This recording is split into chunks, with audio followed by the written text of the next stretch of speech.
从阿里地区出发，沿着219国道向日土方向一路前行，不到60公里的行程，便来到了这个位于公路旁的搬迁安置点。放眼望去，一排排2层小楼整齐排列，屋顶鲜艳的5星红旗迎风招展。从条件艰苦的高海拔地区搬到这里，气候条件改善了，住上了新房，家家户户的新房里被摆得满满当当，温馨富足。挂上画作后，李马次人家更是增添了几分别样生趣。这个房子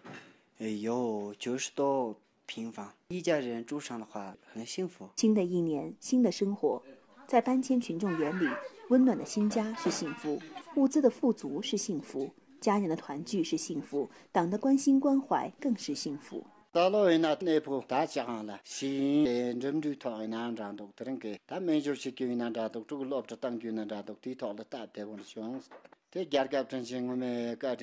告别了高海拔的故土，来到了新家，告别了旧时光，迎来了新年。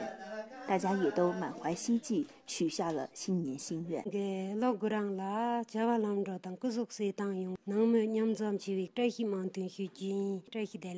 rangi reba la ta chongzo la deji phansum soba ta rangi nangme la dema thangma yongwe ke mondon hyo 탄산 송엽 시켜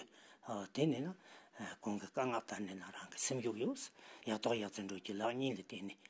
반절이 난다 디스크 톨이나 랑 레가 시켜 심교요 新的一年里，我希望这里落地更多的产业，让我们搬迁群众留得住，能致富，争造神圣国度的守护者，幸福家园的建设者。